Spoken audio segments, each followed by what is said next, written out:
नमस्कार, मैं हूं केशव पंडित और आप देख रहे हैं देश का तेजी से बढ़ता है एटीवी न्यूज चैनल। हमारे साथ में आज चर्चा में मौजूद हैं भारतीय जनता पार्टी के वरिष्ठ नेता डॉक्टर अविरल मलिक जी। बहुत बहुत स्वागत है मलिक साहब आपका। जी बहुत बहुत धन्यवाद केशव जी। आज हम चर्चा करने जा रहे हैं संदेश खाली विवाद पर। आखिर संदेश खाली क्या विवाद है, सबसे पहले हम दर्शकों से एक एक करके जो है साझा करेंगे, क्योंकि उनको ये तो पता है कि पश्चिम बंगाल में कुछ तो चल रहा है, लेकिन क्या चल रहा है और क्यों चल रहा है, किस वजह से आखिर यहाँ तक विवाद पहुंचा है, ये भी जानना बेहद जरूरी हो जाता है। पश्चिम बंगाल का जो नॉर्थ 24 जो परगना था, जो संदेश खाली गांव, जो पिछले एक महीने से राजनीतिक हंगामे का केंद्र बना हुआ है, आखिर क्या वजह रही कि संदेश खाली को आज तक कोई नहीं जानता, लेकिन अब पूरी दुनिया जानती है कि संदेश खाली विवाद जो है वो क्यों चल रहा है। संदेश खाली विवाद की शुरुआत कब और कैसे हुई, इस पर अगर हम बात करें तो यहाँ जो है ईडी के अधिकारी पहुंचे थे राशन घोटाले मामले में, और उसके बाद से जो है वहाँ का जो शाहजहां शेख था वो फरार चल रहा था। शाहजहां शेख ने जो वहाँ आसपास लोगों के घरों में जो अच्छी लड़कियां होती थी किसी हिंदू के घर से, और उस घर में राशन कार्ड में नाम जोड़ने के नाम पर वो अपने गुंडे बेचता था। हालांकि अधिकारियों के रूप में गुंडे बेचता था। गुंडे कहिए या फिर इस्लामिक आतंकवादी, क्योंकि ऐसा तो इस्लामिक आतंकवादी ही कर सकते हैं। तो उन आतंकवादियों में और इनके गुंडों में कोई अंतर नहीं है, शाहजहां शेख नाम भी है। तो ये जिसके ऊपर आरोप लग रहे हैं, वहां अच्छी हिंदू लड़कियों को जो ठीक होती थी, 16-17 साल की होती थी, 18 साल की होती थी, खूबसूरत होती थी, उनको जो है वो जांच के नाम पर, नाम जोड़ने के नाम पर उन महिलाओं को तृणमूल पार्टी के ऑफिस लाया जाता था। और उसके बाद में क्या होता था, ये तो मुझे भी बताने में शर्म आ रही है। बाकी आप इसको अगर डाल करके गूगल पर देखेंगे तो आप भी शर्मा जाएंगे, इतनी शर्मनाक, इतनी कायराना हरकत हुई। लेकिन आज तक उस पर ममता बनर्जी, खुद महिला होते हुए, बनर्जी हैं, ब्राह्मण भी हैं, ब्राह्मणों की भी लड़कियां उठाई गई, सवर्णों की लड़कियां उठाई गई, हर जाति की लड़कियां उठाई गई, लेकिन साहब उसमें मुसलमानों की नहीं आती। तो शाहजहां शेख जिस पर चर्चा करने से लोग कतरा रहे हैं, टीवी डिबेट पर भी शाहजहां शेख पर कोई चर्चा नहीं हो रही है। भले ही किसान आंदोलन पर हो, लेकिन ये चर्चा करना बहुत जरूरी हो जाता है। अगर राम राज्य है तो राम राज्य में बाबर राज्य नहीं हो सकता, न तो आ सकता है। ऐसे बाबरों का दमन कब होगा, इसी के लिए हमारे साथ अविरल मलिक जी जुड़े हैं। उनसे सवाल करेंगे और पूछेंगे कि आखिर राष्ट्रपति शासन कब लागू हो रहा है, क्योंकि अभी तक तो हत्याएं हो रही थी, लेकिन अब तो साक्षात बलात्कार हो रहे हैं, लड़कियां घर से उठाई जा रही हैं। जी मलिक साहब। बिल्कुल, देखिए बंगाल में राष्ट्रपति शासन लागू होना चाहिए। निजी तौर पर भी मैं इस बात की आपके सवाल के माध्यम से मांग करता हूँ। उसके साथ साथ इस प्रकार का रवैया इस व्यक्ति के द्वारा अपनाया गया, जिस प्रकार का व्यवहार किया गया, वो बहुत ही निंदनीय है, बहुत ही दुखद है और शब्द कम पड़ जाते हैं। इस प्रकार के व्यक्ति की निंदा करनी चाहिए, सब लोगों को निंदा करनी चाहिए। ऐसा व्यक्ति कैसे कोई हो सकता है और उसको ममता बनर्जी डिफेंड कर रहे हो, उस स्टेट की डिफेंड करने पर तुली हुई है और आरएसएस के ऊपर आरोप लगाए जा रहे हैं, जबकि आरएसएस का उससे कोई लेना देना नहीं, कोई वास्ता नहीं है। लेकिन फिर भी आरएसएस के ऊपर मनगढ़ंत आरोप लगाए जाते हैं। इस प्रकार के लोगों को जनता देख रही है, बंगाल की जनता देख रही है, देश की जनता देख रही है। किस प्रकार से ममता बनर्जी नाटक करती है, वो बहुत दुखद है। ऐसे यही करना चाहिए। जनता ने स्वयं जवाब दे देगी, जब चुनाव आएगा जनता जवाब देने के लिए तैयार बैठी है। भारतीय जनता पार्टी के पक्ष में सब लोग बंगाल में हैं और भारतीय जनता पार्टी को ही बंगाल की जनता चुनने का काम करेगी। बंगाल की जनता भारतीय जनता पार्टी को ही वोट देने का काम करेगी और जिताने का काम करेगी। तो लोकसभा चुनाव की बात हो और चाहे आगे आने वाले विधानसभा चुनाव की आप बात करें, कानून व्यवस्था समाप्त हो चुकी है। कोई कानून व्यवस्था नाम की चीज नहीं बची है बंगाल के अंदर। महिलाओं का अपमान किया जा रहा है, महिलाओं का शोषण किया जा रहा है, लगातार महिलाओं पर हिंसा के मामले बढ़ रहे हैं। नहीं, लेकिन अगर उन पर अगर हम शब्दों की अगर बात करें तो मुझे ऐसा लगता है शाहजहां तमाम नेता उनके जो है वो शामिल तो थे ही, चाहे हम सरदार की बात करें, तो उनके जो है बहुत सारे और भी नेता जो थे वो उसमें जो है उनके साथ में शामिल थे और उन पर भी कार्रवाई नहीं की जा रही है। तृणमूल के ऑफिस कहे जाए या कोठे कहा जाए, ये समझ में नहीं आता है। ये कैसे तय किया जाएगा कि ये केवल किडनैपिंग के अड्डे बनाए गए हैं, ऑफिस खोले गए हैं, या कोठा, इनको क्या उपाधि इनको दी जानी चाहिए जो ममता बनर्जी चला रही हैं और जो देश में लगातार भारतीय जनता पार्टी बोल रही थी। आखिर आज जो है वहां चुप्पी, जो हिंदू महिलाओं की चुप्पी टूटी और उसके बावजूद भी नहीं सुना गया। जब उसके बाद उन्होंने खुद आंदोलन किया, खुद लाठियां खाई और खुद उनके साथ ऐसी घटना हुई तो पूरी दुनिया ने वो वीडियो देखे।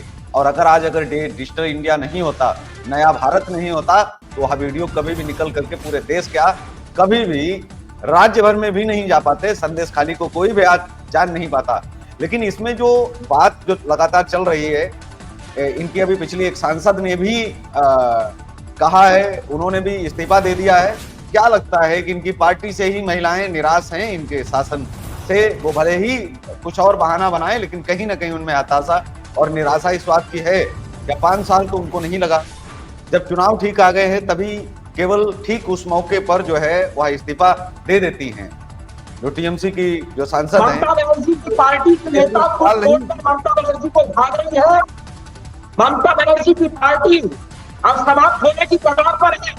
अब इस बात को जान लेना चाहिए, क्योंकि जिस प्रकार का रवैया ये लोग अपना रहे हैं, महिलाओं के ऊपर किस प्रकार से महिलाओं का शोषण किया जा रहा है, महिलाओं के साथ किस प्रकार से बलात्कार की घटनाएं लगातार बंगाल के अंदर बढ़ रही है, ये आखिर पुलिस है। और आपका धन्यवाद करना चाहूंगा मैं, आपका विशेष धन्यवाद करना चाहूंगा, एटीवी न्यूज चैनल का विशेष तौर पर मैं धन्यवाद करना चाहूंगा कि आपने इस विषय को उठाया। और मीडिया का धन्यवाद आपके माध्यम से करना चाहूंगा कि मीडिया इस विषय को उठा रही है और ये उठना चाहिए। ये मीडिया का ही रोल इसमें है। मीडिया ने इस विषय को पश्चिम बंगाल के भारतीय जनता पार्टी ने इस विषय को सबसे पहले उठाया। स्मृति ईरानी जी ने अपनी प्रेस कॉन्फ्रेंस के माध्यम से सबसे पहले इस विषय को स्पष्ट किया कि किस प्रकार से महिलाओं के ऊपर शोषण हो रहा बंगाल के अंदर। ये बहुत दुखद विषय है। लेकिन इस पर जो राहुल गांधी की न्याय जोड़ो यात्रा है कि राहुल गांधी की न्याय जोड़ो यात्रा कभी भी उस तरफ रुख करेगी, संदेश खाली की तरफ जाएगी, उन महिलाओं का दर्द जानने का प्रयास करेगी। हालांकि लगातार बराबर जो है उनको न्याय यात्रा तो बोला जा रहा है, लेकिन क्या आप समझते हैं कि ये न्याय यात्रा कभी भी संदेश खाली की औरतों की तकलीफें क्या पूछने का काम करेगी? क्या कभी न्याय यात्रा वहां पहुंच करके उनकी तकलीफें जानेगी?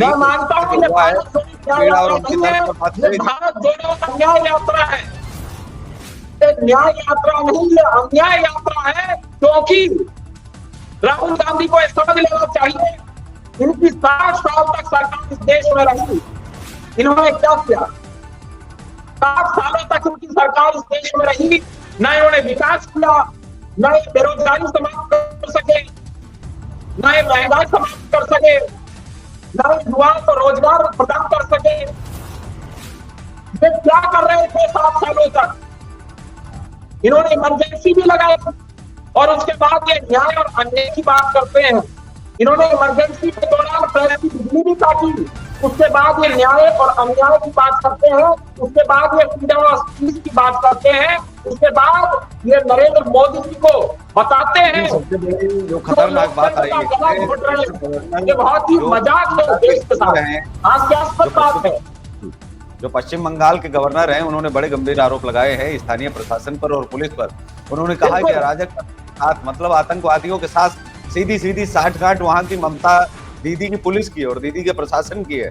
तो ये गंभीर आरोप अगर पुलिस पर लगा रहा है ये गवर्नर उस राज्य का, तो ये कहीं ना कहीं बड़ा गंभीर है। और मुझे लगता है कि राष्ट्रपति शासन लगाने की तत्काल आवश्यकता है और गृह मंत्री को इस पर सोचने की जरूरत है कि तत्काल रिपोर्ट पेश कर उस पर तत्काल राष्ट्रपति शासन वहां लगाएं। पूछने की भी जरूरत नहीं है, क्योंकि 5 सालों से लगातार वहां हत्याएं हो रही है, मर्डर हो रहे हैं और उसके साथ राष्ट्रपति शासन लगने की आवश्यकता है, राष्ट्रपति शासन लगे इसकी आवश्यकता है।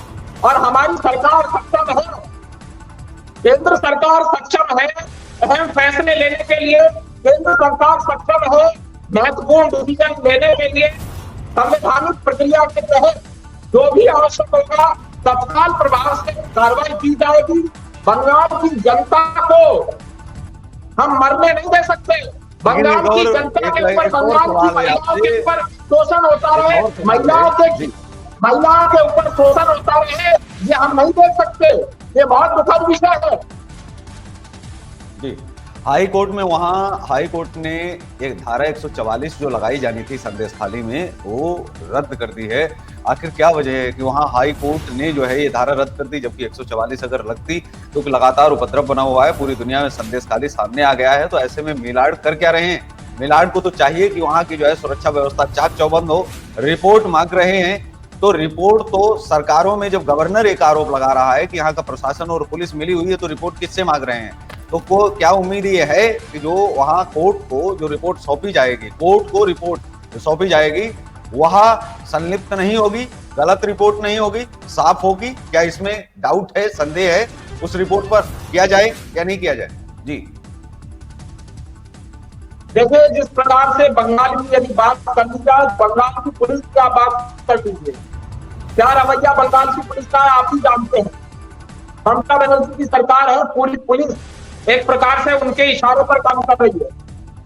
सब कुछ व्यवस्था वहां चौपट हो चुकी है, सब व्यवस्था समाप्त हो चुकी है। जनहित में कोई कार्य वहां नहीं चल रहा है, जनता के लिए कोई कार्य नहीं किया जा रहा है, जनहित में कोई कुछ नहीं करना चाहता, जनता को कोई नहीं देख रहा है। ममता बनर्जी अपना ही देख रही है, टीएमसी अपना ही देख रही है, चाहे बलात्कारी हो, चाहे अपराधी हो, चाहे भ्रष्टाचारी हो। ममता बनर्जी अपनी पार्टी चलाने के चक्कर में सबको जोड़कर रखना चाहती है, चाहे वो बलात्कारी क्यों ना हो, वो उसे भी डिपेंड करती है। और भारतीय जनता पार्टी के ऊपर और आरएसएस के ऊपर मन घड़ंत आरोप लगाती है। ये बहुत दुख का विषय है। जी, लेकिन दो सबसे बड़े प्रश्न इस बात पर भी उठते हैं। मैंने जो आपसे फिर पुनः मैं वही सवाल कर रहा हूं कि गवर्नर ये आरोप यहाँ के प्रशासन और पुलिस पर लगाए हैं गंभीर, कि अराजक तत्वों के साथ इनकी साठगांठ है। तो क्या ऐसे में उम्मीद है कि जो रिपोर्ट मांगी है हाई कोर्ट ने, वह रिपोर्ट संदेहास्पद नहीं होगी? क्या उसमें संदेह से भरी रिपोर्ट नहीं होगी और क्या सही रिपोर्ट दी जाएगी? ऐसा लगता है कि आपको? जी देखिए, मैंने कह दिया ना, मैं वही तो कह रहा हूं, ममता बनर्जी का पुलिस प्रशासन कभी सही रिपोर्ट दे नहीं सकता। ममता बनर्जी का जो प्रशासन है, जो पुलिस है, वो एक प्रकार से जिस तरीके का रवैया अपना रही है, वो टीएमसी के लोग हो चुके हैं, टीएमसी के आधार पर ये लोग काम कर रहे हैं, सब कुछ टीएमसी का वहां हो चुका है। और जिस तरीके से पुलिस एक राजनीति होती है, पुलिस किसी पार्टी की नहीं होती, लेकिन ये लोग पार्टी पे होकर के कार्य कर रहे हैं, इस प्रकार से कार्य कर रहे हैं जैसे स्वयं में टीएमसी के कार्यकर्ता हो, पुलिस वाले ना हो। ये पुलिस कम है, पुलिस वाले कम है, ये टीएमसी के कार्यकर्ता और नेता ज्यादा बन चुके हैं। ये सुप्रिंटेंडेंट ऑफ पुलिस की जगह ये टीएमसी के नेता बनकर वहां काम जो लोग कर रहे हैं, वो बहुत दुखद है। वो जनता के लिए एक बड़ा खतरा है, महिलाओं के लिए एक बड़ा खतरा है, कानून व्यवस्था के लिए एक बड़ा खतरा है, और ये देश उसमें नहीं है। ये बहुत दुखद विषय है। जिस प्रकार से जिहादियों को लगातार बंगाल में बढ़ावा दिया जा रहा है, जिस प्रकार से आतंकवाद लगातार बंगाल में एक प्रकार से पनप रहा है, जब से वहां पनप रही है, ये बहुत दुखद है। जी, लेकिन ये बरसों से शोषण हो रहा था। उन महिलाओं ने पीटीआई एजेंसी को ये बताया कि मैं पहली बार जो है, हम लोग मुखर होकर के बोले हैं, उनके पोल्ट्री फॉर्म और उसमें जब आग लगाई, उसके बाद इस दुनिया ने देखा है कि वास्तव में जो है क्या हुआ है। आंदोलन तो कई बार महिलाओं ने किया, लेकिन हर बार ममता बनर्जी के द्वारा वो आंदोलन दबा दिया गया। लेकिन जब पोल्ट्री फॉर्म जब वहां पर उनके जो है फार्म जब फूके गए, तो उसके बाद में दुनिया ने देखा, वहां मीडिया पहुंची नेशनल लेवल की, और जब उनको मौका मिला बात रखने का, तो उन्होंने बताया कि हम तो बरसों से शोषित हो रहे थे। यहाँ जब भी कोई 13, 14, 15 साल की जब लड़की कोई मिल जाती है, तो तृणमूल के कोठों पर, तृणमूल के जो है, जो भी उनका मुख्यालय है, वहां ले जाया जाता है, और उसके साथ ही शाहजहां शेख उसको रात भर रखता है। किसी की युवा पत्नी या नई दुल्हन अगर आती है, जैसे पुराने समय में कहा जाता था कि वो जो है, जो नई दुल्हन आती है, तो वो उसके ही ऑफिस में पहले जाती थी। शाहजहां शेख के इतने गंभीर आरोप महिलाओं के द्वारा लगाए गए, और वो भी वहां की महिलाओं ने लगाए हैं, और वो बरसों से पीड़ित हैं। कोई एक मामला नहीं है, ये हजारों और लाखों महिलाओं का जो है वहां मामला है। क्षेत्र में क्या विपक्ष जो है अभी तक मुंह नहीं खोल रहा है? और उसके बावजूद भी ममता बनर्जी कह रही हैं कि गलत नहीं होने दूंगी। किसके? शाहजहां शेख के साथ में या उन महिलाओं के साथ जिन्होंने बोला है? आखिर महिलाएं भी अपना मुंह ढकने को क्यों आखिर मजबूर हैं? बोलती तो है लेकिन मुंह ढककर बोलती हैं। और ममता बनर्जी क्यों चाहती हैं कि मुंह खोल करके बोलें? क्योंकि यही ममता बनर्जी जब ये बोलती थी तो ये कहती थी कि हिजाब में औरतें होनी चाहिए। हिजाब का समर्थन करने वाली आज ये बोल रही है कि चेहरे को खोल करके बोले, ताकि हम उनको उठवा सकें, ताकि हम उनको मरवा सकें, ताकि हम उनके घर को जलवा सकें। इस चीज के लिए उनको मुंह खोलना चाहिए। कैसे देखते हैं आप? तो बहुत दुखद विषय है और वो तो उनकी स्वतंत्रता है, वो किस प्रकार से बोल रही है। ममता बनर्जी कौन होती है कहने वाली कि मुंह खोलकर बोले और इस प्रकार से बोले, ढककर बोले? कौन है ये? क्या अधिकार है इनके पास? वो उनका संवैधानिक अधिकार है, निजी अधिकार है। अपनी आइडेंटिटी यदि कोई व्यक्ति रिवील नहीं करना चाह रहा है तो ये उसका अधिकार है। क्या किसी की प्राइवेसी का हनन कर सकती है ममता बनर्जी? क्या संविधान और कानून ने इजाजत देता है ममता बनर्जी को कि किसी की आइडेंटिटी जबरदस्ती जबरन तौर पर रिवील करा दे? क्या ममता बनर्जी की इतनी हिम्मत है कि वो इस प्रकार से कहो कि ऐसे नहीं, ऐसे बोलेगी, उस तरीके से नहीं, उस तरीके से घूमेगी? अब वो अपनी स्वतंत्रता है भाई, सब फ्रीडम एंजॉय कर रहे हैं, उसमें क्या समस्या है? और उन्हें खतरा लग रहा है, इसीलिए वो इस प्रकार से सामने आ रही है। नहीं तो स्पष्ट तौर पर वो सामने आती। खतरा लग भी रहा है, आपकी बात जायज है। ये उनको उठवाएंगे, उनकी हत्याएं करा देंगे, क्योंकि सरकार तो इनकी है, केंद्र सरकार को ही नहीं ले सकते। ये प्रधानमंत्री की इज्जत नहीं करती, ये किसकी इज्जत करती है ममता बनर्जी? का संदेश खाली पूरी दुनिया में है और मांग उठ रही है महिलाएं, लेकिन विपक्ष लगातार जो है होने के बावजूद महिलाओं को सुरक्षित नहीं रख पा रही। ये महिला मुख्यमंत्री होने के बावजूद महिलाओं को सुरक्षित ना रख पाना सबसे बड़ा फेलियर है ममता बनर्जी का। राहुल गांधी को लेकर क्या कहेंगे? राहुल गांधी को लेकर के क्या कहेंगे कि राहुल गांधी गांधी जी की विचारधारा पर चल रहे हैं? क्यों गांधी जी ने कहा था बुरा मत देखो, बुरा मत सुनो और बुरा मत कहो। तो क्या इस समय जो कुछ बुरा हो रहा है उसको न सुनने की आदत डालिए? गांधी जी के रास्ते पर राहुल गांधी जी चल रहे हैं, क्या कहेंगे आप? नहीं, मैं वही कहना चाहूंगा, हाथरस तो इनकी गाड़ी पहुंच जाती है, कन्हैया लाल टेलर में ध्यान नहीं आते। उसके बाद गांधी परिवार को पालघर में जो संतों की निर्मम हत्या हुई वो ध्यान में नहीं आती। इस चीज पर नहीं बोलना चाहते किस प्रकार से बंगाल में अत्याचार हो रहे हैं, किस प्रकार से बलात्कार हो रहे हैं, नहीं बोलना चाहते ये लोग। ये बड़े शातिर और चालाक सर को समझते हैं और सोचते हैं कि जनता ये पहचानने में कामयाब नहीं हो पाएगी, लेकिन जनता कामयाब है ये पहचानने। जनता सब जानती है कि किस प्रकार के लोग हैं, किस प्रकार से भ्रमित करने का लोगों को एक प्रयत्न कर रहे हैं। ये कामयाब नहीं हो सकते अपने इस मिशन में, ये इस देश को ठगना चाहते हैं। ये देश ठगा जाने वाला कतई भी नहीं है। राहुल गांधी हो, सोनिया गांधी हो, प्रियंका गांधी हो, सबको कान खोलकर सुन लेना चाहिए और जान लेना चाहिए इस देश का नागरिक बहुत अवेयर है। प्रत्येक नागरिक, प्रत्येक देशवासी जानता है कि किस प्रकार से ये ठगने का प्रयास कर रहे हैं नागरिकों को और किस प्रकार से ये भ्रम की स्थिति उत्पन्न करने का प्रयास कर रहे हैं इस देश में। ये अफवाह फैलाने का कार्य करते हैं। और इन्होंने क्या किया? मैं तो सैकड़ों योजनाएं गिरा दूंगा अपने कार्यकाल की।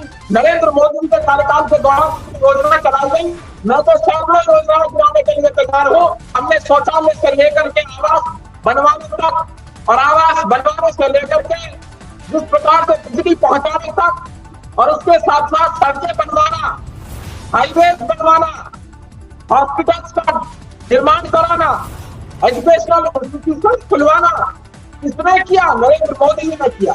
इन्होंने क्या किया? प्रधानमंत्री जन धन योजना हमने चलाई, ये तो 7 सालों में बैंकों में खाते में खुलवा सके। और क्या बात करते हैं विकास की? कितने अधिकार दिए विकास की बात करने का? इन्होंने क्या किया? सरकार रही, ये बैंकों में खाते में खुलवा सके, ये शौचालय नहीं दे सके, ये बिजली नहीं लेकिन यहाँ शौचालय और ये बिजली पेज की बात नहीं करने के पहुंचा लिए नहीं सके, बैठे हैं, ये यहाँ महिलाओं के सब्सक्राइब शोषण और अत्याचार की बात करने के लिए बैठे हैं। जी, यहाँ महिलाओं के महिला शोषण पर और अत्याचार अत्याचार हो रहा है, आप महिला पर जी जिस प्रकार से आज भी अत्याचार बढ़ रहा है, आज भी अत्याचार बढ़ रहा है। अनेकों राज्यों में विपक्ष की सरकारें हैं, वहां बढ़ रहा है, हमारी सरकार में नहीं बढ़ रहा, वहीं बढ़ रहा है तो जहां विपक्ष की लज्जियात सरकारें का हैं, जहां मोदी जी के आलोचक बैठे हुए हैं मुख्यमंत्री बन के, मोदी जी के आलोचक मुख्यमंत्री बनकर बैठे हुए हैं, वहीं बलात्कार बढ़ रहे हैं। जी तो एक तरह लज्जियात से का कह सकती हूँ ममता बनर्जी की मैं देश चलाना चाहती हूँ, देश चलाने में मैं कामयाब हो जाऊंगी।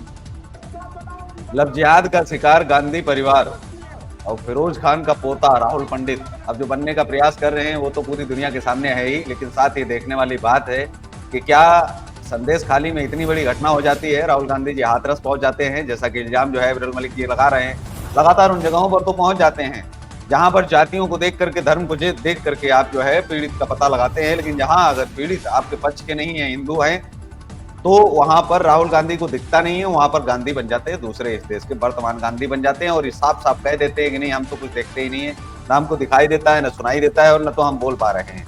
तो इसी के साथ जो है इस कार्यक्रम में इतना ही, लेकिन संदेश खाली पर सोचने की बात यह है कि पूरे देश को एकजुट हो जाना चाहिए। महिलाओं का शोषण आखिर ऐसा एक मुस्लिम, मैं यही कहूंगा, आतंकवादी जो है लगातार महिलाओं का शोषण कर रहा था, हमारे लिए तो वो बाबर से कम नहीं है। ऐसी बाबर की औलादें अगर जिंदा रहें तो मुझे लगता है कि हिंदुस्तान के प्रत्येक नागरिक को जीने पर मैं थूकता हूं, धिक्कारता हूं कि ऐसे लोग जीवित रहें और उनके खिलाफ जो है अगर आप खड़े नहीं हो रहे हैं, उनको कड़ी से कड़ी सजा दिलवाने के लिए, फांसी तक पहुंचाने के लिए हम लोगों को खड़ा होना चाहिए, एकजुट आगे आना चाहिए। मैं ये नहीं कहता हूं कि कानून हाथ में ले लेना चाहिए, लोगों को अपने आप जो है निर्णय कर देना चाहिए, लेकिन फांसी के फंदे तक इस को पहुंचाने के लिए आपको आगे आना पड़ेगा। संदेश खाली की महिलाओं के साथ में, अगर आपके घर में महिलाएं हैं तो आपको संदेश खाली की औरतों के लिए, महिलाओं के लिए, पीड़ित बेटियों के लिए आवाज उठानी पड़ेगी, आगे आना पड़ेगा और फांसी की मांग करनी ही पड़ेगी। ममता बनर्जी के लिए भी, और ममता बनर्जी अगर उसका सहयोग कर रही तो, और उसके लिए तो करनी ही है आपको। तो इस कार्यक्रम में बस इतना ही, हमें दीजिए इजाजत, नमस्कार और आप देखते रहिए इसका तेजी से बढ़ता है एटीवी न्यूज चैनल। बहुत बहुत धन्यवाद।